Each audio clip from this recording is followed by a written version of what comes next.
بسم الله الرحمن الرحيم يا أيها الذين آمنوا أطيعوا الله وأطيعوا الرسول وأولي الأمر منكم فإن تنازعتم في شيء فردوه إلى الله والرسول إن كنتم تؤمنون بالله واليوم الآخر ذلك خير وأحسن تأويلا. السلام عليكم ورحمة الله. بسم الله الرحمن الرحيم. الحمد لله رب العالمين. اللهم صل على محمد وعلى آل محمد كما صليت على إبراهيم وعلى آل إبراهيم إنك حميد مجيد. اللهم بارك على محمد وعلى آل محمد كما باركت على إبراهيم وعلى آل إبراهيم في العالمين إنك حميد مجيد. أما بعد فإن خير الكلام كلام الله وخير السنن سنن محمد صلى الله عليه وسلم وشر الأمور محدثاتها وكل محدثة بدعة وكل بدعة ضلالة وكل ضلالة في النار. بسم الله الرحمن الرحيم. يا أيها الذين آمنوا اتقوا الله حق تقاته ولا تموتن إلا وأنتم مسلمون. بسم الله الرحمن الرحيم. إياك نعبد وإياك نستعين اهدنا الصراط المستقيم. ബഹുമാന്യരായ വിശ്വാസിനികളെ, സഹപ്രവർത്തകരെ, അല്ലാഹു സുബ്ഹാനഹു വ തആലയുടെ നിയമനിർദ്ദേശങ്ങൾ പരമാവധി പാലിക്കാൻ ശ്രമിച്ചുകൊണ്ട് മുത്തഖീങ്ങളായി ജീവിക്കണേ എന്ന് പ്രത്യേകമായി ശ്രദ്ധയിൽപ്പെടുത്തുന്നു. ഇങ്ങനെ ഒരു ആദർശ വിശദീകരണ സംരംഭം സംഘടിപ്പിക്കാനുള്ള സാഹചര്യം സൂചിപ്പിക്കപ്പെട്ടു.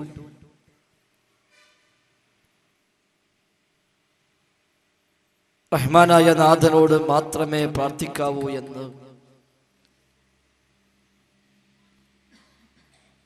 ഐഡന്റിറ്റിയായി തിരഞ്ഞെടുക്കുകയും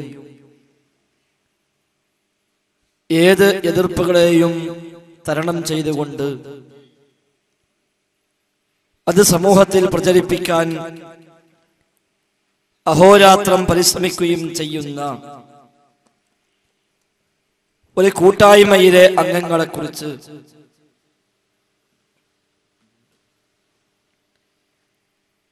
ചില തെറ്റിദ്ധാരണകളാൽ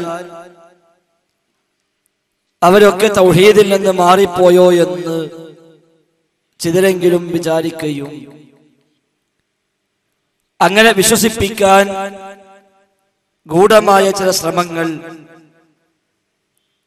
ബാഹ്യമായ ശക്തികളിൽ നിന്ന് ഉണ്ടാവുകയും ചെയ്യുന്ന സാഹചര്യത്തിലാണ്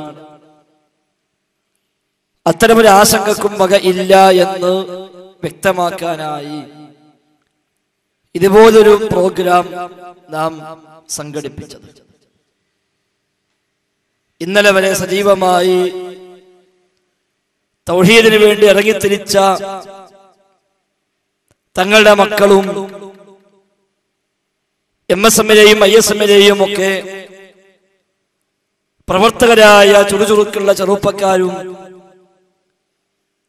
ഒരു സുപ്രഭാതത്തിൽ അല്ലാഹു അല്ലാത്തവരോട് തേടാമെന്ന് തേടിയ ശിർക്കല്ല എന്ന് വിശ്വസിക്കുന്നുവോ എന്ന തെറ്റിദ്ധാരണ ആർക്കെങ്കിലും ഉണ്ടെങ്കിൽ അത്തരമൊരു ധാരണയെ ആവശ്യമില്ല എന്ന് വ്യക്തമാക്കാൻ വേണ്ടി മാത്രമാണ് ഇത്തരമൊരു പരിപാടി. അല്ലാതെ ജിന്നിനോടും തേടാമെന്ന് പറയാൻ, ജിന്നിനോട് സഹായം തേടിയ ശിർക്കല്ല എന്ന് പറയാനല്ല ഈ പ്രോഗ്രാം. ഇത്രയും കാലം നാം ശിർക്ക് എന്ന് ഏതിനെ കുറിച്ചെല്ലാം പറഞ്ഞുവോ അതെല്ലാം അങ്ങനെ തന്നെ ഇന്നും വിശ്വസിക്കുന്നു. ശിർക്ക് തന്നെയാണ് ആ കാര്യങ്ങൾ മുഴുവനും. ഇയ്യാക നഅ്ബുദു വ ഇയ്യാക നസ്തഈൻ എന്ന നാഥ നിന്നെ മാത്രം ആരാധിക്കുന്നു, നിന്നോട് മാത്രം സഹായമർത്ഥിക്കുന്നുവെന്ന സ്ഥാനത്ത് ഏതൊരു സൃഷ്ടി പ്രതിഷ്ഠിക്കപ്പെട്ടാലും അത് മരിച്ചുപോയ മഹാന്മാരാണെങ്കിലും ജീവിച്ചിരിക്കുന്ന മഹാന്മാരാണെങ്കിലും കല്ലുകളോ മരങ്ങളോ അമ്പിയാക്കളോ ഔലിയാക്കളോ മലക്കുകളോ ജിന്നുകളോ ശുഹദാക്കളോ സ്വാലിഹികളോ ആരാണെങ്കിലും ശരി, ആ സ്ഥാനത്ത് പ്രതിഷ്ഠിക്കപ്പെട്ടാൽ അവയെല്ലാം അവരോടുള്ള പ്രാർത്ഥന തന്നെയാണ്, ശിർക്ക് തന്നെയാണ്. സംശയിക്കാൻ വകയില്ല നമുക്ക് ആ രംഗത്ത്. കാരണം അങ്ങനെ പ്രാർത്ഥിക്കപ്പെടാൻ അർഹനായുള്ളവൻ അല്ലാഹു തആല മാത്രമാണെന്ന് യാതൊരു സംശയത്തിനും ഇടവില്ലാത്ത വിധം വിശുദ്ധ ഖുർആനും തിരുസുന്നത്തും നമ്മെ പഠിപ്പിച്ചു. അദൃശ്യ മാർഗത്തിൽ ഗുണം ചെയ്യുവാനും ദോഷം വരുത്തി വെക്കുവാനും, ഒന്നുകൂടി മാറ്റി പറഞ്ഞാൽ കാര്യകാരണ ബന്ധങ്ങൾക്ക് അതീതമായി ഗുണദോഷങ്ങൾ വരുത്തിവെക്കുവാൻ, അഭൗതികമായ വഴിയിൽ സഹായിക്കാനും ദോഷങ്ങൾ വരുത്തുവാനുമെല്ലാം സാധിക്കുന്നവൻ റഹ്മാനായ റബ്ബ് മാത്രമാണ്.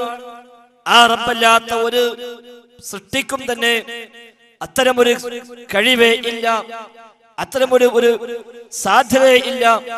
അതുകൊണ്ട് നമ്മുടെ തേട്ടങ്ങൾ ഒരിക്കലും ആ ഒരു പടപ്പുകളിലേക്കും പോയി കൂടാ, മറിച്ച് റഹ്മാനായ റബ്ബിലേക്ക് മാത്രമേ പോകാവൂ എന്ന അടിസ്ഥാന ആദർശത്തിൽ തന്നെയാണ് നാം ഓരോരുത്തരും ഉള്ളത്. തെറ്റിപ്പോയി എന്ന്, വഴിമാറിപ്പോയി എന്ന് തെറ്റിദ്ധരിച്ച രക്ഷിതാക്കളും സഹപ്രവർത്തകന്മാരും ഉണ്ടെങ്കിൽ ഒരിക്കലും ഇല്ല എന്ന കാര്യം ആമുഖമായി തന്നെ ആവർത്തിച്ച് വ്യക്തമാക്കുകയാണ്. അങ്ങനെ ഒരു വഴിമാറ്റം ഒരിക്കലും ഉണ്ടായിട്ടില്ല, ഉണ്ടാകാവതല്ല, ഉണ്ടാകാൻ സമ്മതിക്കാവതുമല്ല. കാരണം നമ്മുടെ എല്ലാം സിരകളിലൂടെ ഓടിക്കൊണ്ടിരിക്കുന്ന ചിന്തയും രക്തവുമെല്ലാം ഈ തൗഹീദ് കലർന്നതാണ്. റഹ്മാനായ റബ്ബിനെ മാത്രം ആരാധിക്കുക എന്ന, അവനോട് മാത്രം സഹായം തേടുക എന്ന, അവനോട് മാത്രം പ്രാർത്ഥിക്കുക എന്ന ആ ഒരു ആദർശം, അതിനു വേണ്ടിയാണല്ലോ, ആ ആദർശ പ്രബോധന രംഗത്താണല്ലോ നമ്മളൊക്കെ ഒരുപാട് ത്യാഗങ്ങൾ ഭൗതികമായി സഹിക്കാനും ഏറ്റുവാങ്ങാനും തയ്യാറായത്. അതുകൊണ്ട് തന്നെ ആ ആദർശ വഴിയിൽ നിന്നുള്ള ഒരു വഴിമാറ്റം ഒരിക്കലും ഉണ്ടായിക്കൂടാ, ഉണ്ടായിട്ടില്ല, ഉണ്ടാകാവതല്ല. ഉണ്ടാകുമോ എന്ന കാര്യത്തിൽ നാം ഭയപ്പെടേണ്ടതുണ്ട്. കാരണം ലോകത്ത് വന്ന അമ്പിയാക്കളെല്ലാം ആ ശിർക്കിനെ ഭയപ്പെട്ടവരും ശിർക്കിലേക്ക് പോകുമോ എന്ന് ശങ്കിച്ചവരും ആ ശിർക്കിന്റെ വഴിയിലേക്ക് എത്തിപ്പെടാതിരിക്കാൻ തൗഫീഖിനായി റഹ്മാനായ നാഥനോട് പ്രാർത്ഥിച്ചവരുമാണ്. ലോകത്ത് സൃഷ്ടികളിൽ 2ാം സ്ഥാനത്താണല്ലോ ഇബ്രാഹിം നബി അലൈഹി സ്വലാത്തു വസ്സലാം. ആ ഇബ്രാഹിം നബിയുടെ ദുആ, വജനുബ്നി വബനിയ അൻ നഅ്ബുദൽ അസ്നാം, അല്ലാഹുവേ ഞാനും എൻ്റെ മക്കളും വിഗ്രഹങ്ങളെ ആരാധിക്കുന്ന അവസ്ഥയിൽ നിന്ന് നീ ഞങ്ങളെ കാക്കണേ, അകറ്റണേ എന്ന് പ്രാർത്ഥിച്ചവരാണ് ഇബ്രാഹിം നബി അലൈഹി സ്വലാത്തു വസ്സലാം. യൂസുഫ് നബിയുടെ പ്രാർത്ഥന സൂറത്ത് യൂസുഫിൽ കാണാം, തവഫനി മുസ്ലിമ വഅൽഹിഖ്നി ബിസ്സാലിഹീൻ, നാഥ നീ എന്നെ മുസ്ലിമായി മരിപ്പിക്കണേ, വഅൽഹിഖ്നി ബിസ്സാലിഹീൻ, സ്വാലിഹീങ്ങളോട് നീ എന്നെ ചേർക്കണേ എന്ന് പ്രാർത്ഥിച്ചവരാണ് യൂസുഫ് നബി സ്വല്ലല്ലാഹു അലൈഹി വസല്ലം. യാക്കൂബ് നബി സ്വല്ലല്ലാഹു അലൈഹി വസല്ലം വഫാത്തിന്റെ സമയത്ത് പോലും മക്കളെ വിളിച്ചു ചേർത്ത് അവരോട് ചോദിച്ച ചോദ്യം സൂറത്തുൽ ബഖറയിൽ അല്ലാഹു തആല പരിചയപ്പെടുത്തി, അം കുൻതും ശുഹദാ ഇദ് ഹദറ യാക്കൂബൽ മൗത്ത് ഇദ് ഖാല ലിബനീഹി മാ തഅബുദൂന മിൻ ബഅദി. മക്കളെ, പിതാവിന്റെ കാലശേഷം ഏതൊരു ആരാധനയാണ് പറഞ്ഞു വന്നത്? തൗഹീദാണ് നമ്മുടെ ഏറ്റവും മുഖ്യമായ ആദർശം. ആ തൗഹീദിന് വിരുദ്ധമായ ഒരാശയവും സ്വീകരിക്കൽ പോയിട്ട് അത് ആലോചിക്കാൻ പോലും കഴിയാത്തവരാണല്ലോ മുജാഹിദുകളായ നാം ഒക്കെ. അതുകൊണ്ട് തന്നെ ഒരിക്കലും ഇപ്പോഴുണ്ടായ ഈ പുതിയ വിവാദങ്ങളും ചർച്ചകളും നമുക്കിടയിൽ ഉണ്ടാകാനേ പാടില്ലാത്തതായിരുന്നു എന്ന കാര്യത്തിൽ സംശയമില്ല. ഇത്തരമൊരു തർക്കവും ഇത്തരമൊരു ചർച്ചക്കും ഒരു പ്രസക്തിയുമില്ലാത്ത വിധം ആ തൗഹീദ് കൃത്യമായി അടിയുറച്ച് ആ രംഗത്ത് എന്തെല്ലാം പ്രയാസങ്ങളും ത്യാഗങ്ങളും സഹിക്കേണ്ടി വന്നാലും അതെല്ലാം സഹിക്കാൻ തയ്യാറായി ഇറങ്ങിപ്പുറപ്പെട്ട നമുക്കിടയിൽ ഒരിക്കലും ഈ ചർച്ച വരാൻ പാടില്ലായിരുന്നു. പക്ഷേ 2002 സംഘടന മാറിപ്പോയ ആളുകൾ അവർ ചില സ്വാർത്ഥ താല്പര്യങ്ങൾക്കായി അവരുണ്ടാക്കിയ പുതിയ ചില വ്യാഖ്യാനങ്ങളെ അടിച്ചേൽപ്പിക്കാൻ ശ്രമിക്കുകയും അത് സ്വീകരിക്കാത്തവരെല്ലാം അന്ധവിശ്വാസികളായും അത് സ്വീകരിക്കാത്തവരെല്ലാം ശിർക്കിലേക്ക് പോയവരായും ശിർക്കിന്റെ പ്രചാരകരായും പ്രചരിപ്പിക്കുകയും അങ്ങനെ അത് എഴുതിയും പ്രസംഗിച്ചും നാട് നീളെ പ്രചരിപ്പിച്ചിട്ടും അത് ആളുകൾ സ്വീകരിക്കുന്നില്ല, വിശ്വസിക്കുന്നില്ല എന്ന് ബോധ്യമായപ്പോൾ ഒന്ന് രണ്ട് ചാരന്മാരെ ഇതിനുള്ളിലേക്ക് കടത്തിവിട്ട് അവരെ കൊണ്ടത് പ്രചരിപ്പിച്ചിട്ട് പുറത്തുനിന്ന് ചെയ്തിട്ട് യേശാത്ത ആ ഒരു ശ്രമം ഉള്ളിൽ കയറിക്കൂടി ചെയ്യാനുള്ള ഒരു ശ്രമം അവൾ നടത്തിയെന്ന് നമുക്കിപ്പോൾ ബോധ്യമാവുകയാണ്. ആ ശ്രമത്തിൽ ഒരു പരിധിവരെ വിജയിച്ചുവെന്നാണ് ഇപ്പോഴുള്ള ഈ വിവാദങ്ങൾ കാണുമ്പോൾ നമുക്ക് മനസ്സിലാക്കാൻ സാധിക്കുന്നത്. അതല്ലാതെ മറ്റൊന്നും യഥാർത്ഥത്തിൽ ഇവിടെ സംഭവിച്ചിട്ടില്ല. നാം കഴിഞ്ഞ 10 വർഷം അവരുടെ പ്രബോധന ശൈലി പരിശോധിച്ചാൽ നമുക്ക് കാര്യം മനസ്സിലാവും. 2002 മുതൽ ഈ 2012 വരെയുള്ള 10 കൊല്ലത്തെ മടവൂർ വിഭാഗം ആളുകളുടെ പ്രബോധന പ്രവർത്തനങ്ങൾ പരിശോധിച്ചാൽ ആകെ 3-4 ആളുകളാണ് കേരളം മൊത്തം ഓടി നടന്ന് പ്രസംഗിക്കാണ്ടായിരുന്നത്. അല്ലാത്തൊരാൾക്കും വേദി ഇല്ല, അല്ലാത്തൊരാൾക്കും സ്റ്റേജ് ഇല്ല, അവരാരും പ്രസംഗിക്കുന്നില്ല. ആകെ പ്രസംഗിക്കുന്നത് ഏതെങ്കിലുമൊക്കെ ചെമ്മാട്ടുകാരോ അതേപോലെ മൊറയൂരുള്ള ഒരു മദനിയോ ഇങ്ങനെയുള്ള 2-3 ആളുകൾ അവരാണ് ആകെ പ്രസംഗിക്കാനുള്ളത്. അവരുടെ പ്രസംഗമോ ഈ 10 കൊല്ലത്തെ അവരുടെ പ്രസംഗം മുഴുവൻ പരിശോധിച്ചാലും ജിന്നും സിഹറുമല്ലാത്ത മറ്റൊരു വിഷയം ഇന്നേ വരെ അവർ കൈകാര്യം ചെയ്തിട്ടില്ല എന്ന കാര്യം തീർച്ചയാണ്. ആളുകൾക്ക് ദീന് പഠിപ്പിക്കാനുള്ള, ആളുകൾക്ക് തൗഹീദ് പഠിപ്പിക്കാനുള്ള ആ ഒരു രംഗത്തുള്ള ഒരു പരിശ്രമവും അവരുടെ ഭാഗത്ത് ഉണ്ടായില്ലെന്ന് മാത്രമല്ല, ഈ നിലയ്ക്കുള്ള വളരെ ഹീനമായ പ്രചാരണ പ്രവർത്തനങ്ങളുമായി 10 കൊല്ലം ഓടി നടന്നെങ്കിലും അത് എവിടെയും എത്താതെ എങ്ങോട്ടും എത്തിക്കാൻ കഴിയാതെ നാം അവശേഷമാകുമോ എന്ന് ഭയപ്പെട്ടപ്പോൾ ഇങ്ങോട്ട് കയറിക്കൂടി 1-2 ചാരന്മാരെ കടത്തിവിട്ട് ഇവിടെയുള്ള ആളുകളെ, നേതാക്കന്മാരെ, പണ്ഡിതന്മാരിൽപ്പെട്ട ചിലരെ നിസ്വാർത്ഥരായ, നിഷ്കളങ്കരായ, ആത്മാർത്ഥരായ നമ്മുടെ നേതൃസ്ഥാനത്തുള്ള പലരെയും തെറ്റിദ്ധരിപ്പിച്ച് വിശ്വസിപ്പിച്ച് ഇതാ ഇവിടെ ഇങ്ങനെയെല്ലാം നടക്കുന്നുവെന്ന് അവരെ കൊണ്ട് ചിന്തിപ്പിക്കുകയും അതിന് പര്യാപ്തമായ രൂപത്തിൽ ചില കട്ടുമുറിച്ച കഷ്ണങ്ങളുമായി ക്ലിപ്പുകളുമായി അത് കൂട്ടിച്ചേർത്ത് ഈ പറയപ്പെട്ട ആളുകളുടെ വ്യാഖ്യാനമടക്കം സീഡിയാക്കി നേതാക്കന്മാരെ വീടാന്തരം കയറി ഇറങ്ങി കാണിച്ചു കൊടുത്ത് ഇതാ നമ്മുടെ മക്കളെല്ലാം നമ്മുടെ കുട്ടികളെല്ലാം വഴിമാറിപ്പോകുന്നുവെന്ന് അവരെ കൊണ്ട് ചിന്തിപ്പിക്കുകയും അങ്ങനെ നമ്മുടെ നേതാക്കന്മാർ നിസ്വാർത്ഥരാണല്ലോ, നിഷ്കളങ്കരാണല്ലോ, അവര് വളവും തിരിവുമില്ലാത്തവരാണല്ലോ, അതുകൊണ്ട് അവർ ചിലർ അത് വിശ്വസിച്ചു. ചിലർക്ക് ബോധ്യമായി ഇത് കുരുട്ട് ബുദ്ധിയാണ്, ഇത് കുതന്ത്രമാണ് എന്ന് ചിലർക്ക് ബോധ്യമായി. പക്ഷേ മറ്റു ചിലർ അത് വിശ്വസിക്കുകയും അങ്ങനെയെങ്കിൽ നാം ഇവരെ ഭയപ്പെടേണ്ടതുണ്ട് എന്ന് ചിന്തിക്കുകയും അതിന്റെ ഫലമായി ആ ചിന്തകളെ ദുരുപയോഗം ചെയ്ത് അത് മുതലെടുത്ത് ഇത്തരം ചാരന്മാർ ഈ പ്രസ്ഥാനത്തേക്ക് കടന്നു വന്നുകൊണ്ട് ഇതിന്റെ ഔദ്യോഗിക വാഹകരായി സ്വയം വേഷം കെട്ടി രംഗത്തിറങ്ങിയിട്ട് അവര് നാട് നടന്ന് ഇപ്പോൾ KNM-ന്റെ പേരിൽ, ISM-ന്റെ പേരിൽ, MSM-ന്റെ പേരിലൊക്കെ പ്രവർത്തിക്കുകയും നമ്മൾ കണ്ടുകൊണ്ടിരിക്കുന്നത്. ISM-ലോ MSM-ലോ KNM-ലോ KJU-വിലോ മെമ്പർഷിപ്പ് പോലും ഇല്ലാത്ത ഒരു സുല്ലമിയാണ് മറ്റൊരു സുല്ലമിയുടെ വാദമേറ്റെടുത്തുകൊണ്ട് ഇപ്പോൾ നാട് നീളെ നടന്ന് അവസാനമായുള്ള പ്രഖ്യാപനം എന്താ? ഞാൻ ഈ പറഞ്ഞ ആശയം ഇത് സ്വീകരിക്കാത്ത ഒരാള്, ഇത് ഉൾക്കൊള്ളാത്ത ഒരാള്, ഇത് ശരിയാണെന്ന് പറയാത്ത ഒരാള് KNM-ൽ നിൽക്കണ്ട, മുജാഹിദ് പ്രസ്ഥാനത്തിൽ നിൽക്കണ്ട എന്നാണല്ലോ അയാൾ ഇപ്പൊ വ്യാപകമായി പ്രഖ്യാപിച്ചുകൊണ്ടിരിക്കുന്നത്. യഥാർത്ഥത്തിൽ അയാൾക്ക് ISM-ൽ മെമ്പർഷിപ്പ് ഇല്ല, MSM-ൽ മെമ്പർഷിപ്പ് ഇല്ല, KNM-ൽ മെമ്പർഷിപ്പ് ഇല്ല, KJU-വിൽ മെമ്പർഷിപ്പ് ഇല്ല, ഇനി MGM-ൽ ഉണ്ടോ എന്ന് എനിക്കറിയില്ല. ഈ 4ലും അയാൾക്ക് മെമ്പർഷിപ്പ് ഇല്ല.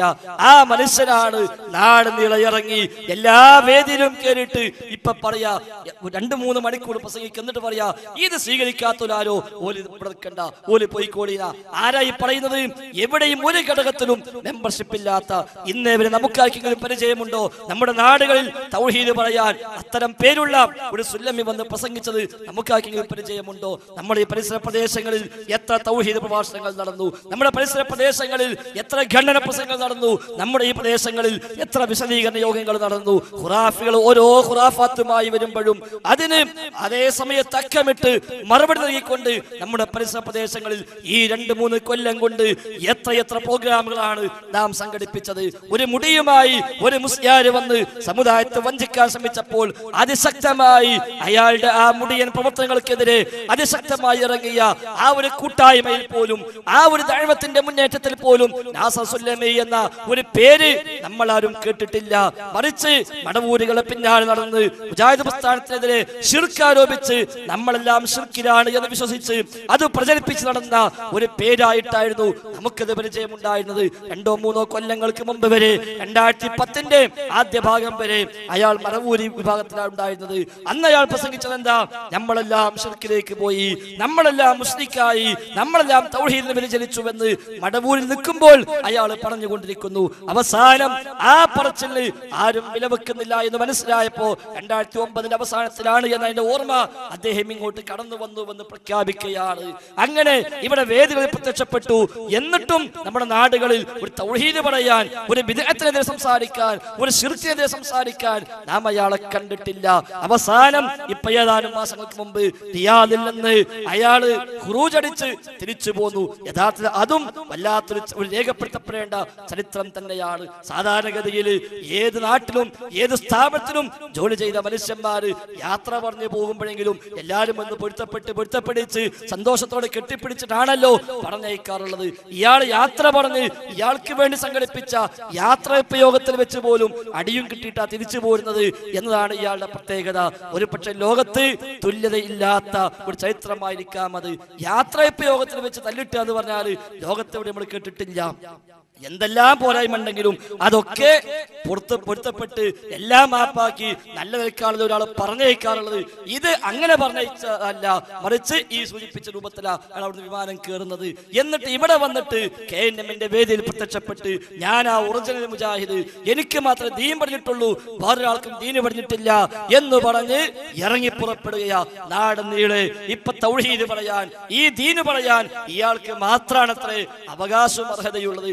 അതല്ലാത്ത രണ്ടാമതൊരാള് നമ്മൾ കാണുന്നില്ലല്ലോ. വേറെ 2-3 ആളുകളുണ്ടെങ്കിലും അത് പൊതുവേദിയിൽ ക്ലിപ്പിട്ട് എരപ്പാക്കി പോകാന്നല്ലാതെ ജനങ്ങളുടെ ഇടയിലേക്ക് വരാന്, ചോദ്യങ്ങൾക്ക് മറുപടി പറയാന്, വിശദീകരിക്കുവാന്, അങ്ങനെ കൃത്യമായി ദീന് പഠിപ്പിക്കാന് അവരെ നമ്മൾ കാണുന്നില്ല. ഇയാളും 1-2 വേദിയിലൊക്കെ വന്നപ്പോ സംശയം ചോദിക്കാൻ അവസരം ഉണ്ടായിരുന്നു. പിന്നെ മൂപ്പർക്ക് തോന്നി സംശയം ചോദിച്ചാൽ സംഗതി ബുദ്ധിമുട്ടാണ്. അതുകൊണ്ട് ഇപ്പൊ മൂപ്പർ തീരുമാനം എന്താ? ആദ്യം പറഞ്ഞു എഴുതി തന്നാ മതി, ചോദിക്കണ്ടാന്നാ. പിന്നെ എഴുത്തും പ്രയാസമായി മാറി. അപ്പൊ പറഞ്ഞു ഒരുപാട് സംശയങ്ങൾക്ക് ഉണ്ടാവും, ഒരു 2 മണിക്കൂർ ഞാനോട് പ്രസംഗിക്ക, അപ്പൊ എല്ലാ സംശയം തീരുന്ന. 2 മണിക്കൂർ പ്രസംഗിച്ചിട്ട് മൂപ്പരെന്നെ പറയാ നിങ്ങളെ സംശയമൊക്കെ തീർന്നു, എനിക്കറിയാം, നമ്മൾ പിരിഞ്ഞു പോവുക എന്ന് പറഞ്ഞ് പിരിഞ്ഞു പോവുകയും ചെയ്യുക. ഇന്നും അയാൾ പകല് ഒരു വിശദീകരണ യോഗം നടത്തി. ചോദ്യം ചോദിക്കാൻ അവസരമില്ല, എഴുതി കൊടുക്കാന്നാ പറഞ്ഞത്. ശരി, അവസാനം കുട്ടികൾ ചോദ്യക്കപ്പാട് എഴുതി കൊടുത്തു. മൂപ്പര് പറഞ്ഞ് കുറെ ചോദ്യമുണ്ട്, ഇതെല്ലാം കൂടി പറഞ്ഞാൽ നേരം വൈകും, അതുകൊണ്ട് ഞാൻ കൊണ്ടുപോയിട്ട് ഇൻഷാ അല്ലാഹ് ഞങ്ങൾ പിന്നീട് പറഞ്ഞുതരാ എന്നും പറഞ്ഞ് മൂപ്പര് അത് മാറ്റി പോയി. ഇവിടെയും അതാണല്ലോ സംഭവിച്ചത്. 10 മണി വരെ മൂപ്പരാട് പ്രസംഗിച്ചു. പിന്നെ സംശയത്തിന് കാര്യമായ അവസരമൊന്നുമില്ല. 1-2 ചോദ്യത്തിന് ചാൻസ് കൊടുത്തുന്നല്ലാതെ അതിൽ തന്നെ കാര്യമായ ചോദ്യം വന്നപ്പോഴോ ഞങ്ങൾ നമ്പർ തരി, നിങ്ങളൊന്ന് വിളിക്ക്, ഞാനിത് നോക്കിയിട്ട് പറയാം എന്ന് പറഞ്ഞിട്ട് പിന്നെ വിളിച്ചിട്ട് എന്തേ ഉണ്ടായി ആ ആളുകളോട് ചോദിച്ചാലും മതി. അപ്പൊ യഥാർത്ഥത്തിന് ഇവരൊന്നും ദീനു പഠിപ്പിക്കാനുള്ള ആ താല്പര്യത്തിലോ ആ രീതിയിലോ അല്ല കടന്നു വന്നത് എന്ന് മനസ്സിലാക്കാൻ പ്രയാസമേതുമില്ല. മറിച്ച് ഇതിനുള്ളിൽ കയറിക്കൂടി ചാരപ്പണിയെടുത്ത് ഇവിടെ തൗഹീദ് പറയാനും ദഅവത്ത് നടത്താനും ദീനിയായി നേതൃത്വം നൽകാനും ആരെല്ലാമാണ് മുമ്പിലുള്ളത് അവരെ മുഴുവനും ശിർക്ക് ആരോപിച്ചുകൊണ്ട് അവരെല്ലാം അന്ധവിശ്വാസത്തിലേക്ക് പോയി എന്ന് തെറ്റിദ്ധരിപ്പിച്ചുകൊണ്ട് നാട് നീളെ പ്രചാരണ പ്രവർത്തനങ്ങളുമായി ഇറങ്ങി പുറപ്പെട്ട് വസ്വാസം ഉണ്ടാക്കാൻ ഇറങ്ങിയ ഒരു ചാരനാണ് ഇയാള് എന്ന് മനസ്സിലാക്കാൻ നമുക്കിനി പ്രയാസമേതുമില്ല. അതുകൊണ്ട് അത് വിശ്വസിച്ച് അത് പെട്ടുപോയിക്കൊണ്ട് നമ്മളെ കുട്ടികളൊക്കെ തൗഹീദിന് പോയി എന്ന്, ഞങ്ങളെ മക്കളൊക്കെ ശിർക്കിലേക്ക് പോയി എന്ന്, ജിന്നിന്റെ പിന്നാലെ കൂടി എന്ന് തെറ്റിദ്ധരിച്ച രക്ഷിതാക്കളെ ഇനിയെങ്കിലും ആ യാഥാർത്ഥ്യം മനസ്സിലാക്കി, ഇല്ല നമ്മുടെ മക്കൾ ആരും പോയിട്ടില്ല എന്ന് തിരിച്ചറിഞ്ഞ് ആ മക്കളെ വിശ്വസിച്ച് തൗഹീദിന്റെ ദഅ്വാ രംഗത്ത് ഒത്തൊരുമിച്ച് തോളോട് തോൾ ചേർന്ന് പഴയതിനേക്കാളും സജീവമായി ഇറങ്ങാൻ നാം തയ്യാറാവണം. റഹ്മാനായ നാഥൻ അനുഗ്രഹിക്കുമാറാവട്ടെ. ഇൻഷാ അല്ലാഹ് ബാക്കി നമസ്കാര ശേഷം സഹോദരന്മാരെ പറഞ്ഞു വന്നത്, തൗഹീദി പ്രബോധന മേഖലയിൽ ഇന്നുവരെ നാം ആരും കാണുകയോ കേൾക്കുകയോ ചെയ്യാത്ത ഒരു വ്യക്തി ഇപ്പോൾ നാട് നീളെ ഓടി നടന്ന് ഇത്രയും കാലം തൗഹീദിന് വേണ്ടി ഓടി നടന്ന നാമൊക്കെ ശിർക്കിലാണ് എന്ന് പ്രസംഗിക്കുന്നതാണ് നാം ഇന്ന് കണ്ടുകൊണ്ടിരിക്കുന്നത്. അതുകൊണ്ട് അത് അർഹിക്കുന്ന അവജ്ഞയോട് കൂടി തള്ളിക്കളഞ്ഞ് നമുക്ക് തൗഹീദിന്റെ പ്രബോധന മേഖലയിൽ പൂർവാധികം ശക്തിയോടുകൂടി ഇറങ്ങേണ്ടതുണ്ട്. നാട്ടിൽ ദഅ്വാ പ്രവർത്തനങ്ങൾ നടക്കേണ്ടതുണ്ട്. അൽഹംദുലില്ലാഹ് ഇപ്പോൾ അനൗൺസ് ചെയ്ത പരിപാടികൾ തന്നെ ഓർമ്മിക്കാൻ കഴിയാത്ത അത്ര പരിപാടികൾ, ഒരു ദിവസം പോലും നമ്മുടെ ചുറ്റുപാടുകളിൽ പ്രോഗ്രാം ഇല്ലാത്ത ദിവസമില്ല എന്ന് പറയാവുന്ന സാഹചര്യത്തിലേക്ക് കാര്യങ്ങൾ എത്തി. അഥവാ ഇത്രയും കാലം ആരാണോ ദഅ്വത്തിന് വേണ്ടി മുന്നിട്ടിറങ്ങിയത് അവർ ആ മേഖലയിൽ ഇന്നും ഉണ്ട് എന്ന ഒരു സമാധാനം കൂടി നമുക്കതിലൂടെ കിട്ടുന്നു. അൽഹംദുലില്ലാഹ്. ഏതായിരുന്നാലും എന്താണ് സഹോദരന്മാരെ ഇപ്പോൾ പുതിയതായി ഈ വിഷയം ചർച്ച ചെയ്യപ്പെടാനുള്ള സാഹചര്യം, നാം അത് അറിയേണ്ടതുണ്ട്. പല സ്ഥലത്തും നാം വിശദീകരിച്ചതാണ്. എന്നാലും യഥാർത്ഥത്തിൽ ജിന്നുമായി ബന്ധപ്പെട്ടോ സിഹറുമായി ബന്ധപ്പെട്ടോ പ്രാർത്ഥനയുമായി ബന്ധപ്പെട്ടോ ഒരു പുതിയ നിലപാടും ഒരു പുതിയ തീരുമാനവും ഒരു പുതിയ ആശയവും ഒരാൾക്കും തന്നെ നമുക്കിടയിൽ ഉണ്ടായിട്ടില്ല എന്ന കാര്യം തീർച്ചയാണ്. ജിന്നിനോട് തേടാമോ എന്നോ തേടാൻ പറ്റുമോ എന്നോ ഉള്ള ചർച്ച തന്നെ യഥാർത്ഥത്തിൽ നമുക്കിടയിൽ ഇല്ല, ഉണ്ടാകേണ്ട കാര്യവുമില്ല. ഒരു ഘട്ടത്തിലും നമ്മെ സംബന്ധിച്ച് ജിന്നുമായുള്ള യാതൊരു ബന്ധവും അനുവദിക്കപ്പെട്ടിട്ടില്ല എന്ന കാര്യത്തിൽ ഒരു സംശയവും നമുക്ക് ആവശ്യമില്ല. ഏത് ഘട്ടത്തിലാവട്ടെ, അത് അഭൗതികമായാലും വേണ്ടില്ല ഭൗതികമായാലും വേണ്ടില്ല, ഏതു നിലക്കാണെങ്കിലും ശരി, ജിന്നുമായുള്ള ഒരു ഇടപെടലും യാതൊരു ബന്ധങ്ങളും നമുക്ക് അനുവദിക്കപ്പെട്ടിട്ടില്ല. അത്തരം വഴിയും നമുക്കില്ല. അതേസമയം ജിന്നുകൾക്ക് പല കഴിവുകളും ഉണ്ട് എന്ന് വിശുദ്ധ ഖുർആനും തിരുസുന്നത്തും പറഞ്ഞത് ഇത്രയും കാലം നമ്മളൊക്കെ എഴുതുകയും പറയുകയും ചെയ്തത് അതങ്ങനെ തന്നെ ഉണ്ട് എന്ന് അംഗീകരിക്കുന്നുവെന്ന് മാത്രമേ ഉള്ളൂ. അതിനപ്പുറത്തേക്ക് പുതിയൊരു നയവും പുതിയൊരു ആദർശവും ആ രംഗത്ത് ഉണ്ടായിട്ടേ ഇല്ല. പിന്നെ എന്തുകൊണ്ട് ആ രംഗത്ത് പുതിയ വിവാദം വന്നു? അത് യഥാർത്ഥത്തിൽ കൊണ്ടുവന്ന ആളുകൾക്ക് താല്പര്യങ്ങൾ മറ്റു പലതുമാണ്. കാലങ്ങളായി അവരുണ്ടാക്കിയെടുത്ത വേറെ ചില സംഗതികളുണ്ട്. ഈ പ്രസ്ഥാനത്തെ ഒന്നാകെ ഹൈജാക്ക് ചെയ്ത് എല്ലാം കൈപ്പിടി ഒതുക്കി തങ്ങൾ ഉദ്ദേശിച്ച റൂട്ടിലേക്ക് രാഷ്ട്രീയക്കാരന്റെ കാലം ചുവട്ടില് പണക്കാരന്റെ കാലം ചുവട്ടില് ഇതിനെ കൊണ്ടുപോയി കെട്ടിയിട്ട് അങ്ങനെ ഒരു ബഹുജന പ്രസ്ഥാനമാക്കി കൊണ്ടുപോകണമെന്ന് വിചാരിച്ച ചില ആളുകൾ അവർ കാലങ്ങളായി അതിനെ പണികൾ ആരംഭിച്ചിട്ട് അതെല്ലാം പിടിക്കപ്പെടുകയാണ് എന്ന്, അതെല്ലാം പൊളിയുകയാണ് എന്ന് ബോധ്യമായപ്പോൾ ആരാണോ പൊളിക്കാനിറങ്ങുന്നത്, ആരാണോ ശല്യക്കാരെ നിൽക്കുന്നത് എങ്കിൽ അവരെ തൽക്കാലം മാറ്റി നിർത്തേണ്ടതുണ്ട് എന്ന തിരിച്ചറിവിൽ നിന്നാണ് അതിനെ പറ്റിയ ഒരു താൽക്കാലിക ഒരു ബോംബ് എന്ന നിലക്കാണ് യഥാർത്ഥത്തിൽ ഈ ഒരു വിവാദം വെറുതെ വലിച്ചഴിച്ചത് എന്നതാണ് വസ്തുത. അല്ലാതെ ദഈഫായ ഒരു ഹദീസ് അത് ചർച്ചക്കെടുത്ത് നമ്മളാരും അതുമായി ഇറങ്ങി തിരിച്ച് ഇതാ അങ്ങനെ ഹദീസ് ഉണ്ട്, ദഈഫായാലും വേണ്ടില്ല, മുൻഗാമികൾ പലരും ചെയ്തതാ, അതുകൊണ്ട് നമുക്കും ചെയ്യാമെന്ന ഒരു ആശയവുമായി ഒരാളും രംഗത്ത് വന്നിട്ടേ ഇല്ല. വന്നാലത് സ്വീകാര്യവുമല്ല എന്ന കാര്യത്തിലും സംശയിക്കാനില്ല. അത്തരം ഒരു ആശയം ഇവിടെ ആർക്കുമില്ല. ആ ഹദീസ് ദുർബലമാണെന്ന കാര്യത്തിൽ അഭിപ്രായ വ്യത്യാസം നമുക്കാർക്കുമില്ല. പിന്നെ എന്തിന് അത് ചർച്ച വന്നു? അതാ ഞാൻ സൂചിപ്പിച്ചത്. സ്വാർത്ഥമായി ചില ആളുകൾ തപ്പിയെടുത്ത് കൊണ്ടുവന്ന് അത് തൽക്കാലം ചർച്ച കിട്ടുകഴിഞ്ഞാൽ അതിന്റെ പേരിൽ ഒന്ന് കലക്കിയിട്ട് ആ കലക്ക വെള്ളത്തിൽ നിന്ന് മീൻ പിടിക്കാമെന്ന് വിചാരിച്ച ചില തൽപര കക്ഷികളാണ് യഥാർത്ഥത്തിൽ അതുമായി രംഗത്തിറങ്ങിയിരിക്കുന്നത്. ഇറങ്ങിയപ്പോ സ്വാഭാവികമായും എന്താണ് വസ്തുത എന്ന്, എന്താണ് യാഥാർത്ഥ്യമെന്ന് വിശദീകരിക്കേണ്ടി വന്നു. അതുകൊണ്ട് അൽഹംദുലില്ലാഹ് നമുക്ക് ആ വിഷയം പഠിക്കാനുമായി എന്നതാണ് കൂട്ടത്തിൽ നമ്മൾ തിരിച്ചറിയേണ്ടത്. യഥാർത്ഥത്തിൽ എന്താണ് ഈ ഹദീസ്, എന്താണ് ഈ ഹദീസ് എത്ര പ്രാധാന്യം നാം ആലോചിക്കേണ്ടതുണ്ട്. അത് പറയുന്നതിന് മുമ്പ് ഒരു ചെറിയ ആമുഖം ആ വിഷയത്തിൽ ആവശ്യമാണ്. അല്ലാഹുവിന്റെ റസൂൽ സ്വല്ലല്ലാഹു അലൈഹി വസല്ലം മക്കയിൽ വന്ന് ലാ ഇലാഹ ഇല്ലല്ലാഹ് എന്ന് പ്രബോധനം ചെയ്തു. റബ്ബിനെ ആരാധിക്കാവൂ എന്ന്, അവനോടെ പ്രാർത്ഥിക്കാവൂ എന്ന്, അവനോടെ സഹായമർത്ഥിക്കാവൂ എന്ന് ഇയ്യാക നഅ്ബുദു വ ഇയ്യാക നസ്തഈൻ എന്ന ആയത്തും സമാനമായ ആയത്തുകളും പഠിപ്പിച്ചു കൊടുത്തുകൊണ്ട് റബ്ബിനോട് മാത്രമേ സഹായാർത്ഥന ഉണ്ടാകാവൂ, തേടാവൂ, പ്രാർത്ഥിക്കാവൂ എന്ന് അബൂജഹലിനെയും അനുയായികളെയും അല്ലാഹുവിന്റെ റസൂൽ സ്വല്ലല്ലാഹു അലൈഹി വസല്ലമ പഠിപ്പിക്കാൻ ശ്രമിച്ചു. അവിടെ അബൂജഹൽ പറയാത്തൊരു വാദം, അബൂലഹബ് പറയാത്തൊരു വാദം നമ്മുടെ നാട്ടിൽ ഇതേ ആശയവുമായി നാം ഇറങ്ങിയപ്പോൾ ഇവിടെയുള്ള സമസ്തക്കാര് പറഞ്ഞു എന്നതാണ് കാര്യങ്ങളുടെ തുടക്കം. ചില ആളുകളൊക്കെ വിചാരിക്കുന്നു ഈ ഒച്ചയും ബഹളും എല്ലാം കൂടെ ആയപ്പോ ചിലരൊക്കെ ഇപ്പൊ ചോദിക്കുന്നുണ്ട്, നമുക്ക് എന്തിനാ മൗലവി ഈ ഭൗതികം അഭൗതികം എന്ന ഈ വാക്കൊക്കെ, എന്തിനാ ഈ കാര്യകാരണ ബന്ധം എന്ന പദപ്രയോഗമൊക്കെ, അതൊക്കെ ഒഴിവാക്കിയാ പോലെ എന്ന് പലരും ചോദിക്കുന്നുണ്ട്. നമ്മൾ മാത്രമുള്ള ഒരു നാടാണെങ്കിൽ നമുക്ക് ഈ പദങ്ങളെ ആവശ്യമില്ല, ഈ പദപ്രയോഗം ചർച്ച ചെയ്യേണ്ട കാര്യമേ നമുക്കില്ല. കാരണം അള്ളാഹിനോട് പ്രാർത്ഥിക്കാന്ന് പറഞ്ഞാൽ ഏതാ ഈ പ്രാർത്ഥന, എപ്പോഴാ പ്രാർത്ഥന ആകുക എന്ന് ബുദ്ധിയുള്ളൊരു മനുഷ്യൻ ചോദിക്കൂല. എല്ലാവർക്കും അറിയാം ഏതാണ് പ്രാർത്ഥന എന്ന്, തർക്കമില്ലാതെ എല്ലാ മനുഷ്യന്മാരും സമ്മതിക്കുന്നു. എന്നാൽ അന്ന് അബൂജഹൽ പോലും പറയാത്ത വാദവുമായി ചില മുസ്ലിയാക്കന്മാർ നമ്മുടെ നാട്ടിൽ രംഗത്ത് വന്നു. അവർ ചില പുതിയ വാദങ്ങൾ കൊണ്ടുവന്നു. അതെ, അള്ളാഹുവിന്റെ റസൂല് റബ്ബിനോട് ദുആ ചെയ്യാവൂ എന്ന് പറഞ്ഞപ്പോൾ അബൂജഹലും കൂട്ടരും എതിർത്തു. എന്താ എതിർക്കാൻ കാരണം? അബൂജഹലിന്റെ വാദം ഞങ്ങൾ ദുആ ചെയ്യുന്നു ലാത്തയോട് എന്നാണ്, ഞങ്ങൾ ദുആ ചെയ്യുന്നുണ്ട് ഉസ്സയോട് എന്നാണ്, ഞങ്ങൾ അവരെ ആരാധിക്കുന്നുണ്ട്, അത് ഇബാദത്താണ്, ആ ഇബാദത്ത് ചെയ്യേണ്ടതാണ് എന്നതാണ് അബൂജഹലിന്റെ വാദം. അതാണല്ലോ മാ നഅ്ബുദുഹും ഇല്ലാ ലിയുഖർരിബുനാ ഇലല്ലാഹി സുൽഫാ, ഞങ്ങൾ ഇവരെ ആരാധിക്കുന്നത് റബ്ബിലേക്ക് ഞങ്ങൾ അടുപ്പിക്കുവാൻ വേണ്ടിയാണ് എന്ന് മക്കത്തെ മുശ്രിക്കുകൾ വാദിച്ചു. അപ്പോൾ ലാത്തയെയും ഉസ്സയെയും ഞങ്ങൾ ആരാധിക്കുന്നുണ്ട് എന്നാ അവര് പറഞ്ഞത്. ആരാധിക്കുന്നുണ്ട്, ദുആ ചെയ്യുന്നുണ്ട്, ഞങ്ങളുടെ ഈ തേട്ടം പ്രാർത്ഥനയാണ്, അത് അവർക്കുള്ള ആരാധനയാണ്, അത് ചെയ്യേണ്ടതാണ്. കാരണം ലൈസത് ലനാ അഹ്ലിയത്തുൽ ഇബാദത്തില്ലാ.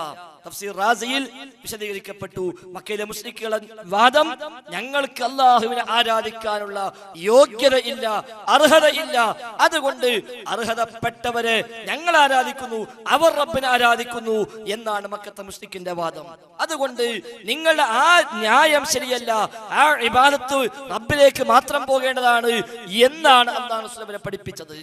നമ്മുടെ നാട്ടില് അല്ലാഹുല്ലാത്തവർ പ്രാർത്ഥിക്കുന്ന ശൈലി സമസ്തക്കാര് കൊണ്ടുവന്നപ്പോൾ നാം അവരിലേക്ക് ഇറങ്ങി അവരോട് പറഞ്ഞു, സമൂഹമേ ഇത് ശിർക്കാണ്, നാദനിൽ പങ്കു ചേർക്കലാണ്, ഇത് അവരോടുള്ള പ്രാർത്ഥനയാണ്, ഇത് ന്യായമല്ല എന്ന് പറഞ്ഞപ്പോൾ നമ്മുടെ നാട്ടിലെ മുസ്ലിയാക്കന്മാര് പറഞ്ഞത് എന്താ?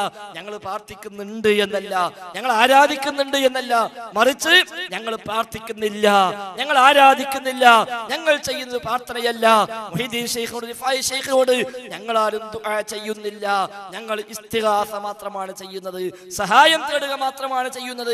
ആ സഹായത്തേട്ടം ദുആ അല്ല, അത് പ്രാർത്ഥനയല്ല എന്നാണ് ഇവർ വാദിച്ചത്. ചെയ്ത പണിയോ പ്രാർത്ഥന തന്നെയും. മുഹീദ്ദീൻ ശൈഖിനോട് പ്രാർത്ഥിക്കുകയും ഞങ്ങൾ പ്രാർത്ഥിക്കുന്നില്ല, ഞങ്ങൾ സഹായം തേടുന്നുള്ളൂ എന്ന് വാദിക്കുകയും ചെയ്തു ഇവർ.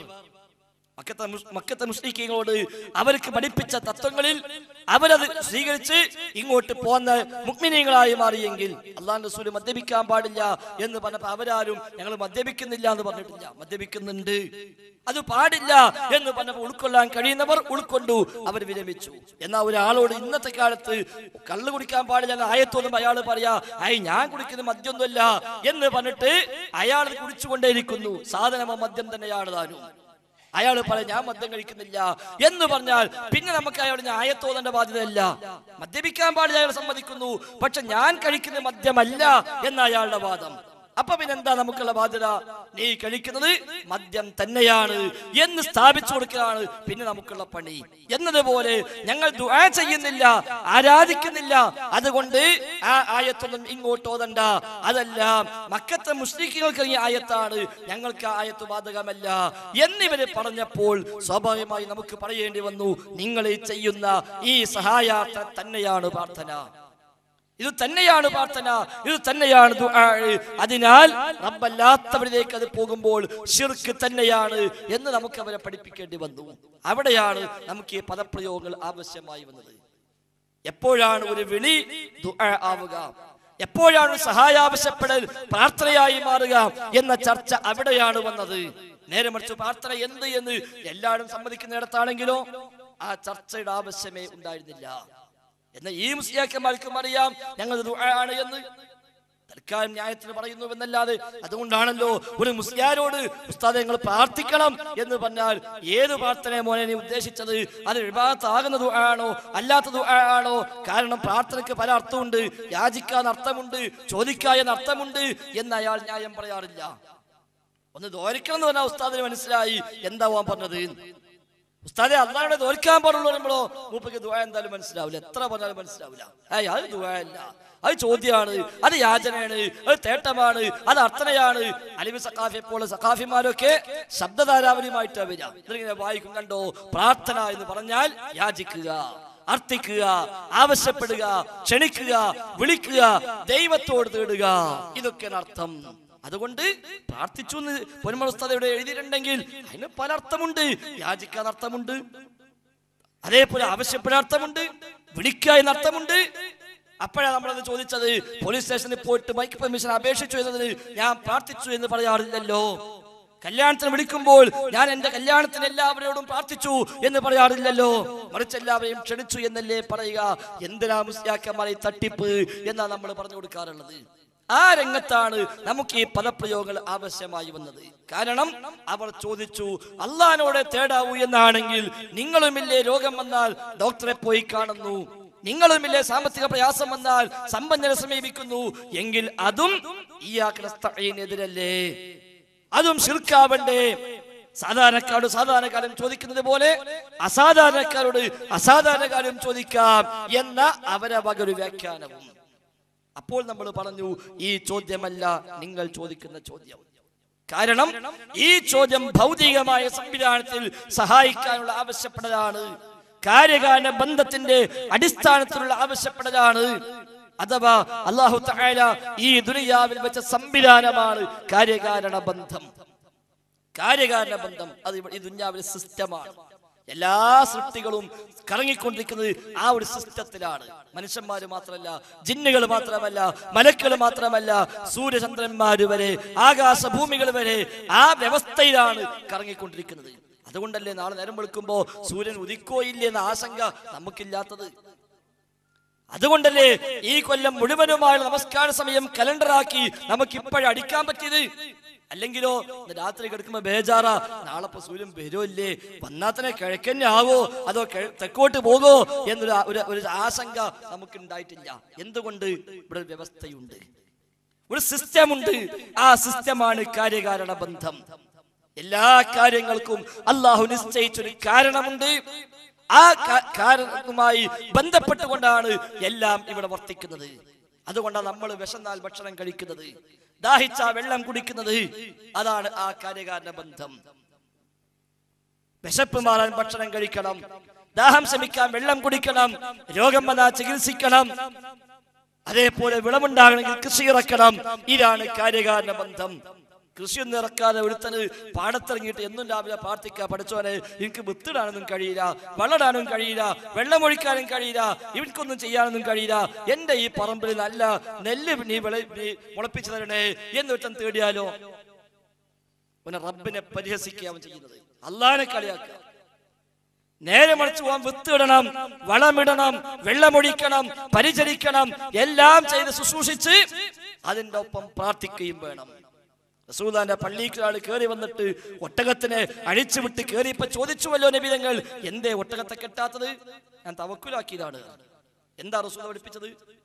ആദ്യം അതിനെ കെട്ടിയിട് എന്നിട്ട് തവക്കുലാക്കുക. ആദ്യം കെട്ടിയിട് പിന്നെ തവക്കുലാക്ക്. കെട്ടിയിടത് അഴിച്ചിട്ടിട്ട് അള്ളാനെ ഏൽപ്പിച്ചു എന്ന് പറഞ്ഞാൽ അത് റബ്ബിനെ ചോദ്യം ചെയ്യല, റബ്ബിനെ പരിഹസിക്കല. എന്നാ ഓൻ ചോദിക്കുക, എന്താ നബി നിങ്ങൾ പറയണത്? അള്ളാഹ്ക്ക് കഴിയില്ലേ? ഞാൻ കെട്ടിട്ടില്ലെങ്കിലും അതിനെ ഇവിടെ നിയന്ത്രിച്ചു റബ്ബിന് കഴിയില്ലേ? കഴിയും. പക്ഷെ ആ സിസ്റ്റം അല്ല അല്ലാഹ് ഈ ദുനിയാവിൽ നടപ്പാക്കുന്നത്. ഈ ദുനിയാവിൽ നടപ്പാക്കുന്നത് കാര്യകാരണ ബന്ധത്തിന്റെ അടിസ്ഥാനത്തിൽ മുമ്പോട്ട് നീങ്ങുക എന്ന സംവിധാനമാണ്. അപ്പൊ കെട്ടിയിടണം എന്നിട്ട് തവക്കുലാക്കണം, ഭക്ഷണം കഴിക്കണം എന്നിട്ട് പ്രാർത്ഥിക്കണം, വെള്ളം കുടിക്കണം എന്നിട്ട് പ്രാർത്ഥിക്കണം, ചികിത്സിക്കണം, എന്നിട്ട് ദുആ ചെയ്യണം. അതാണ് ഇവിടുത്തെ സംവിധാനം. അല്ലാഹ്ക്ക് പഞ്ച രോഗം മാറ്റാന് ഞാൻ ചികിത്സിക്കേണ്ട ആവശ്യമൊന്നുമില്ലല്ലോ, അതുകൊണ്ട് ഹോസ്പിറ്റലും പോകുന്നില്ല, ഡോക്ടറെ കാണുന്നില്ല, മരുന്ന് കഴിക്കുന്നില്ല, ഞാനിവിടെ ഇരിക്കട്ടെ, അല്ലാണ്ട് സുഖാക്കട്ടെ എന്ന് പറഞ്ഞാൽ സുഖാക്കുമെന്നല്ല അല്ലാഹ് പഠിപ്പിച്ചത്. നബി തങ്ങൾ പറഞ്ഞു, മാ അൻസലല്ലാഹു ദാഅൻ ഇല്ലാ അൻസലഹു ദവാഅ. പടച്ച റബ്ബ് ഏത് അസുഖം ഇറക്കിയിട്ടുണ്ടെങ്കിലും അതിനെല്ലാം മരുന്നും അല്ലാഹ് ഇറക്കിയിട്ടുണ്ട്. അതിനാൽ നബി തങ്ങൾ നമ്മളെ പഠിപ്പിച്ചു, ഫതദാവു, നിങ്ങൾ ചികിത്സിക്കണം എന്ന് നബി തങ്ങൾ പറഞ്ഞു. അത് കാര്യകാരണ ബന്ധമാണ്. ആ ബന്ധത്തിന്റെ സ്ഥാനത്തിലാണ് പക്ഷികളും മൃഗങ്ങളും എല്ലാം സഞ്ചരിച്ചു കൊണ്ടിരിക്കുന്നത്. അതുകൊണ്ട് ആ പക്ഷികൾ ഭക്ഷണം കഴിക്കുന്നു, പക്ഷികൾ ഇണചേരുന്നു, പക്ഷികൾ കൂടുകെട്ടുന്നു, പക്ഷികൾ അതിന്റെ ആയുസ് കഴിയുമ്പോൾ മരിച്ചു പോകുന്നു. മൃഗങ്ങളും അങ്ങനെ തന്നെയാണ്, മരങ്ങളും അങ്ങനെ തന്നെയാണ്, ആകാശഭൂമി അങ്ങനെ തന്നെയാണ്. എല്ലാം ആ വ്യവസ്ഥ പ്രകാരം പോയിക്കൊണ്ടിരിക്കുന്നു. അല്ലെങ്കിൽ നമുക്കൊന്നും ചെയ്യാൻ കഴിയില്ല. ഈ സിസ്റ്റം ഇല്ലെങ്കിൽ ഒന്നും ചെയ്യാൻ കഴിയില്ല. വിശ്വസിച്ച് ഒരു കൃഷിക്ക് പോകാൻ പോലും പറ്റൂല. പാടൊക്കെ ഉഴുത് തയ്യാറാക്കി നെല്ലൊന്നാകെ വിതച്ച് 4 ദിവസം കഴിഞ്ഞ് ചെല്ലുമ്പോണ്ടാവും കമ്മ്യൂണിസ്റ്റ് അപ്പം ഇങ്ങനെ മുളച്ചു വരുന്നത്. സിസ്റ്റം ഇല്ലെങ്കിൽ ഇനി കമ്മ്യൂണിസ്റ്റ് അപ്പം മുളച്ചാൽ തന്നെ ഒരു പക്ഷെ വളർന്നു വലുതായി വരുമ്പോ കാണാം അതിന്മേല് വല്ല മാങ്ങയോ വല്ല അടക്കയോ കായ്ക്കുന്നത്. അപ്പൊ പിന്നെ എന്താ ഈ കൃഷി നിർക്കാൻ പറ്റൂല. കാര്യം എന്താ മുളക്കുക പറയാൻ പറ്റൂല. മുളച്ചാതായും എന്താ കായ്ക്ക പറയാൻ കഴിയില്ല. ഇവിടുത്തെ സിസ്റ്റം ഒന്നാകെ തെറ്റും, താളം തെറ്റും, ജീവിക്കാൻ കഴിയില്ല. അതുകൊണ്ട് അല്ലാഹ് സംവിധാനം വെച്ചു. ആ സംവിധാനമാണ് കാര്യകാരണ ബന്ധം. മനുഷ്യന്റെ കണ്ണ്, മനുഷ്യന്റെ കാത്, മനുഷ്യന്റെ കാല്, മനുഷ്യന്റെ കൈ എല്ലാം ഈ കാര്യകാരണ ബന്ധ സംവിധാനത്തിലാണ് ചലിച്ചുകൊണ്ടിരിക്കുന്നത്. കന്നുകാലികളും അങ്ങനെ തന്നെ, മലക്കളും അങ്ങനെ തന്നെ, ജിന്നുകളും അങ്ങനെ തന്നെ, എല്ലാ പടപ്പും അങ്ങനെ തന്നെയാണ്. അതുകൊണ്ട് ആ വഹയി എത്തിക്കാൻ അല്ലാഹ് തിരഞ്ഞെടുത്ത മലക്ക് ജിബ്രീൽ സ്വല്ലല്ലാഹു അലൈഹി വസല്ലം. ജിബ്രീൽ എങ്ങനെയാ വഹയി കൊടുക്കുക? ആകാശത്ത് അവിടെ ഇരുന്നിട്ട് റസൂലുള്ളാഹിക്കാണ് കിട്ടട്ടെ എന്ന് വിചാരിക്കല്ല. അദ്ദേഹം അവിടുന്ന് വരുന്നു ഭൂമിയിലേക്ക്. ഭൂമിയിൽ വന്ന് റസൂലാണ് സമീപത്ത് വന്ന് ഒന്നുകിൽ മനുഷ്യരൂപത്തിൽ അല്ലെങ്കിൽ അശരീരിയായി നബി തങ്ങളുടെ മുമ്പിൽ പ്രത്യക്ഷപ്പെട്ട് സലാം ചൊല്ലി വർത്തമാനം പറഞ്ഞ് ആ വഹയിന്റെ വചനങ്ങൾ ഓതി കേൾപ്പിച്ച് തിരിച്ചു പോകുന്നു. അതാണ് കാര്യകാരണ ബന്ധം. പല നാടുകളിൽ നശിപ്പിക്കാൻ അല്ലാഹു തആല മലക്കുകളെ പറഞ്ഞയച്ചു. എങ്ങനെയാ നശിപ്പിച്ചത്? മലക്കുകൾ ആകാശലോകത്ത് നിന്നിട്ട് ഒരാളെ നശിക്കട്ടെ എന്ന് വിചാരിക്കല്ല, മറിച്ച് അവരാ നാട്ടിലേക്ക് വരുന്നു. ആ നാട്ടിൽ വന്നിട്ട് ഏത് ശിക്ഷയാണോ അല്ലാഹു തആല അവിടേക്ക് നൽകാൻ പറഞ്ഞത് ആ ശിക്ഷ നൽകുന്നു. ഒരു പക്ഷെ പർവ്വതം പൊക്കിയെടുത്ത് കൊണ്ടുചെന്ന് അവരെ മീതെ മറിച്ചിടുന്നു, അല്ലെങ്കിൽ ആ പ്രദേശം തന്നെ ഒന്നാകെ പൊക്കി അടിമേൽ മറിക്കുന്നു. അതാണ് കാര്യകാരണ ബന്ധം. എന്നാൽ ഒരു സമുദായത്തെ നശിപ്പിക്കാൻ അല്ലാഹുക്ക് മലക്കുകളെ അയക്കേണ്ട ആവശ്യമുണ്ടോ? ആവശ്യമില്ല. നശിക്കട്ടെ എന്ന് അല്ലാഹു ഉദ്ദേശിച്ചാൽ നശിക്കും. ഒരു മലക്കും വേണ്ട, ഒരു മലക്കും വേണ്ട. നശിക്കട്ടെ എന്ന് ഉദ്ദേശിച്ചാൽ മതി. നശിക്കും അവിടെ, ഒന്നും ആവശ്യമില്ല. ഖാറൂനെ ഭൂമിയിലേക്ക് ആഴ്ത്തി മലക്ക് വന്നിട്ടല്ല, നടന്നു പോകുമ്പോ ഭൂമിയാണ് പിളർന്നു, ഓലങ്ങ് താഴ്ന്നു പോയി. അല്ലാഹുവാണ് കുൻ ഫയകൂൻ, ഉണ്ടാവട്ടെ എന്ന് പറഞ്ഞാൽ അതുണ്ടാകുന്നു. അത് കാര്യകാരണ ബന്ധമല്ല, അതിനപ്പുറമാണ്. അതാണ് അഭൗതികം. അതാണ് അഭൗതികം. നാം തൗഹീദും ശിർക്കും പറഞ്ഞെടുത്ത് പ്രയോഗിച്ച അഭൗതികം അതാണ്. ആപേക്ഷികമായി അഭൗതികം എന്ന പദത്തിന് പല അർത്ഥവും മലയാളത്തിലുണ്ട്. നേരത്തെ പ്രാർത്ഥന പറഞ്ഞ പോലെ തന്നെ യാചിക്കുന്നതിന് മലയാള ഭാഷയിൽ പ്രാർത്ഥന എന്ന് പറയാം, അപേക്ഷിച്ചു എന്നതിന് മലയാള ഭാഷയിൽ പ്രാർത്ഥന എന്ന് പറയാം, ചോദിച്ചു എന്നതിന് പ്രാർത്ഥന എന്ന് പറയാം, വിളിച്ചു എന്നതിന് പ്രാർത്ഥന എന്ന് പറയാം, ഹരജ് കൊടുത്തു എന്നതിന് പ്രാർത്ഥന എന്ന് പറയാം. എന്നതുപോലെ അഭൗതികം എന്ന പദത്തിനും മലയാള ഭാഷയായതുകൊണ്ട് അതിന് ഒരുപാട് അർത്ഥതലങ്ങളുണ്ട്. അദൃശ്യമായത് എന്ന അർത്ഥത്തിൽ അഭൗതികം എന്ന് പ്രയോഗിക്കാം, തെറ്റല്ല. മലയാള ഭാഷയിലെ പ്രയോഗമാണ് അദൃശ്യമായത്, മറഞ്ഞ വഴിക്കുള്ളത്, അതിനെല്ലാം അഭൗതികം എന്ന് പറയാം. പക്ഷെ അത് ആപേക്ഷികമായ അഭൗതികതയാണ്, ആപേക്ഷികമായ അഭൗതികത. അതുകൊണ്ട് ജിന്നും മലക്കും പറഞ്ഞപ്പോൾ നമ്മുടെ ജംഇയ്യത്തുൽ ഉലമ പോലും നമുക്ക് അയച്ചു തന്ന സർക്കുലർ വ്യക്തമാക്കിയത് മനുഷ്യനെ സംബന്ധിച്ച് അദൃശ്യവും അഭൗതികവുമാണ്. മനുഷ്യനെ അപേക്ഷിച്ച് ആപേക്ഷികമായി അഭൗതികമാണ്, അത് പറയാൻ തെറ്റല്ല. എന്നാൽ സാക്ഷാൽ തൗഹീദും ശിർക്കും വേർതിരിക്കുന്നിടത്തുള്ള അഭൗതികത ഏതാ? കാര്യകാരണ ബന്ധങ്ങൾക്ക് അപ്പുറമുള്ള സംവിധാനം. അത് റബ്ബിന് മാത്രമേ ഉള്ളൂ, റബ്ബിന് മാത്രമേ ഉള്ളൂ. ഒരു സൃഷ്ടിയെ കൊണ്ടും കഴിയില്ല, ഒരു പടപ്പിനെ കൊണ്ടും കഴിയില്ല, ഒരു പടപ്പിന് ചെയ്യാനാവില്ല. അതുകൊണ്ട് ആ കാര്യകാരണ ബന്ധത്തിന് അതീതമായ ചോദ്യമാണോ അത് റബ്ബിനോട് ചോദിക്കാവൂ. അതിനെയാണ് പ്രാർത്ഥന എന്ന് പരിചയപ്പെടുത്തിയത്. അബൂജഹൽ അറിയാ ലാത്തയോട് പ്രാർത്ഥിക്കാൻ പാടില്ല എന്ന് പറഞ്ഞാല് ഇനി അടുത്ത വീട്ടിൽ പോയിട്ട് വായ്പ ചോദിക്കാൻ പാടില്ല എന്നല്ല അതിനർത്ഥമെന്ന് അബൂജഹൽ അറിയാം. ലാത്തയെ രോഗം സുഖമാക്കണേ എന്ന് അബൂജഹൽ പ്രാർത്ഥിച്ചപ്പോൾ ലാത്ത എന്റെ വീട്ടിൽ വന്ന് എന്നെ പരിശോധിച്ച് എനിക്ക് മരുന്ന് നിശ്ചയിച്ചു തന്നിട്ട് തിരിച്ചങ്ങ് പോകുമെന്നല്ല അബൂജഹൽ വിശ്വസിച്ചത് എന്ന് EKM പന്നൂരിന്റെ ജവാബ് എന്ന പുസ്തകത്തിൽ കാണാം. അത് കാര്യകാരണത്തിന്റെ ഉള്ളിൽ ആ കാര്യകാരണ ബന്ധത്തിന് അതീതമായ വഴിയിലുള്ള ഗുണം ആശിക്കൽ, ദോഷം ഭയക്കൽ, അതാണ് ആരാധനയുടെ കാതൽ.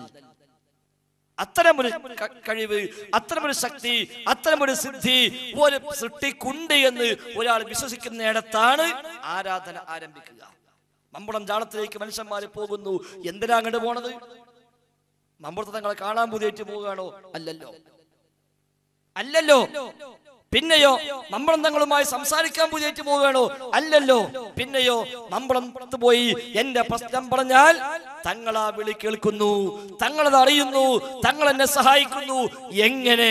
അല്ലാഹു അഅലം. കാര്യകാരണ ബന്ധത്തിന്റെ അടിസ്ഥാനത്തിലാണോ? ഒരിക്കലുമല്ല. തങ്ങളെ ഞാൻ കടത്തിലാണ് എന്ന് പറഞ്ഞ് അവിടെ ചെന്ന് സങ്കടപ്പെട്ടാൽ 10 മിനിറ്റ് കഴിയുമ്പോ തങ്ങളിങ്ങനെ കബറിന് പുറത്തേക്ക് വന്ന് എന്നാ പിടിച്ചടോ, എനിക്കത് അതിനുള്ളിൽ ചെലവൊന്നുമില്ല, ഇത് കൊണ്ടേക്കോ എന്നും പറഞ്ഞിട്ട് പൈസ തരുമെന്നല്ല എന്റെ വിശ്വാസം. മറിച്ച് അതിനതീതമായ വഴിയിൽ തങ്ങൾ എന്റെ വിളി കേൾക്കും, എന്റെ പ്രശ്നം അറിയും, എന്നെ സഹായിക്കും, എന്റെ രോഗം സുഖപ്പെടുത്തും, എനിക്ക് സന്താനത്തെ നൽകും, എന്റെ ബുദ്ധിമുട്ട് ഒഴിവാക്കും എന്ന വിശ്വാസമാണല്ലോ മമ്പുറത്തേക്ക് അവനെ കൊണ്ടുപോയത്. അതിന് തങ്ങളെ കൊണ്ട് കഴിയില്ല എന്ന് മനസ്സിലായപ്പോഴാണല്ലോ നാം അവിടെ തിരിച്ചു പോകുന്നത്. ഇത് റബ്ബിന്റെ മാത്രം കഴിവാണ്. അതാണ് കാര്യകാരണ ബന്ധങ്ങൾക്ക് അതീതം. അപ്പൊ ഏത് സൃഷ്ടിക്കുമുള്ള സംവിധാനമാണ് കാര്യകാരണ ബന്ധം. ആ കാര്യകാരണ ബന്ധത്തിന്റെ അടിസ്ഥാനത്തിലാണോ ഒരു സൃഷ്ടിയെ ഉപയോഗിക്കുന്നത്? അത് ശിർക്കല്ല, അത് ആരാധനയല്ല. അതുകൊണ്ടാണ് മനുഷ്യനേക്കാൾ കഴിവുള്ള ആനയെയും അതേപോലെ പൂച്ചയെയും നായയെയും എല്ലാം പല മേഖലയിൽ നമുക്ക് ഉപയോഗപ്പെടുത്താൻ പറ്റുന്നത്. മനുഷ്യന് ഒരു നിലക്കും പിടുത്തം കിട്ടാത്ത കേസ് തുമ്പുണ്ടാക്കാൻ വേണ്ടി നായയെ കൊണ്ടുപോകുന്നു.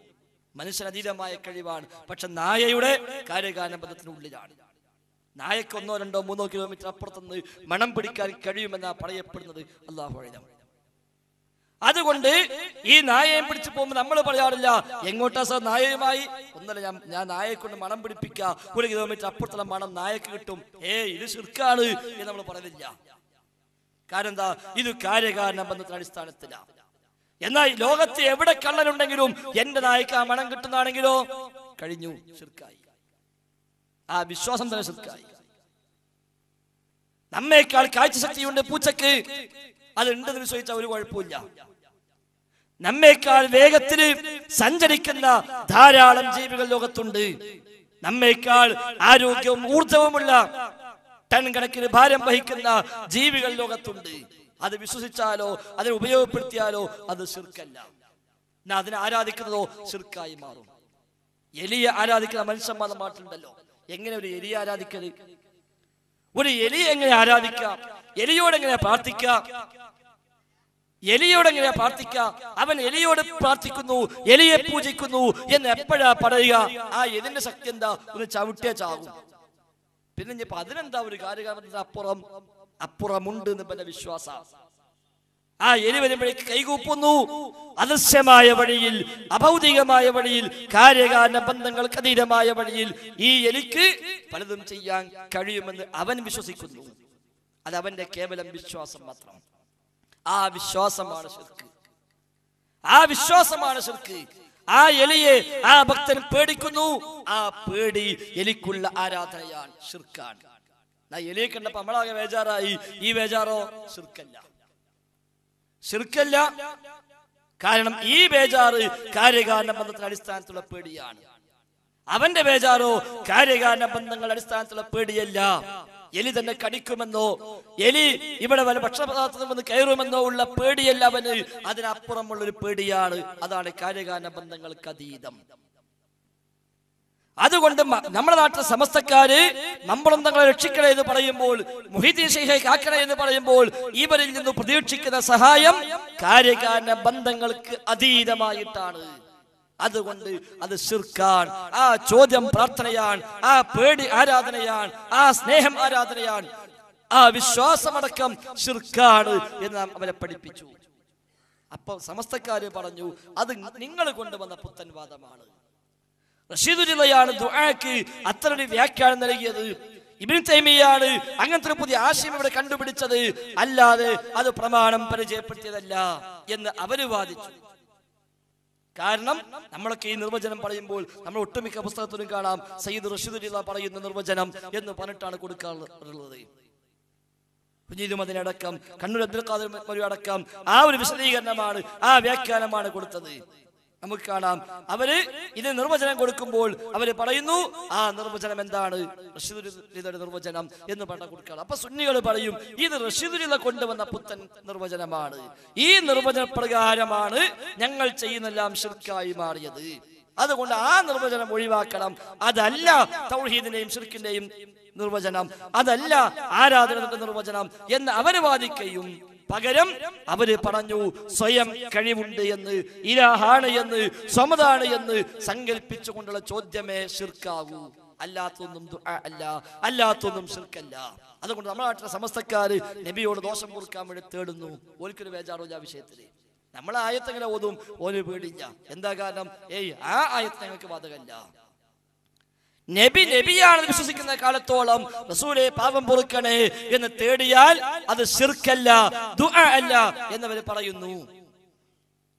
മറിച്ച് നബിക്ക് സ്വയം കഴിവുണ്ട് എന്ന്, നബി ഇലാഹാണ് എന്ന്, നബി ദൈവമാണ് എന്ന് വിശ്വസിച്ചെങ്കിൽ മാത്രമേ ഒരു വിളി ദുആ ആകൂ എന്ന് അവര് പറഞ്ഞപ്പോൾ അല്ല, അത് നിങ്ങളെ പുത്തൻവാദമാണ് എന്ന് നമ്മൾ അങ്ങോട്ടും പറഞ്ഞു. അപ്പൊ ഓല ആരോപണം ഇങ്ങോട്ട് നമ്മളാ പുത്തൻവാദിയാണ്, നമ്മളെ ആരോപണം അങ്ങോട്ട് അവരാ പുത്തൻവാദവുമായി വന്നത്.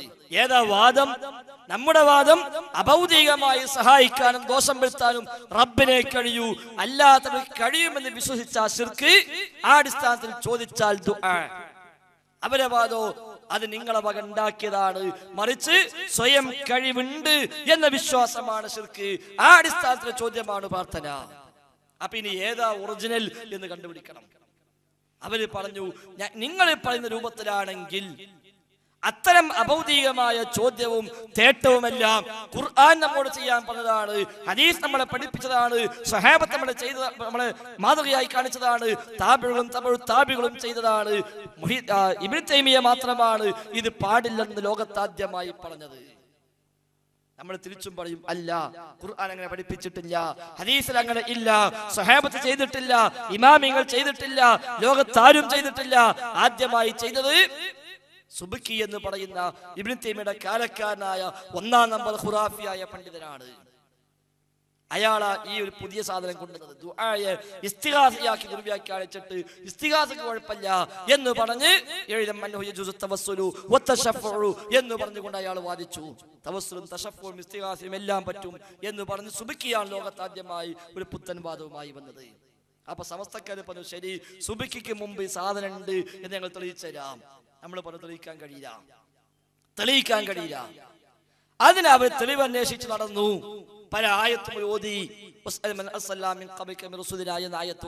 എന്തിനാ ഓതിയത്?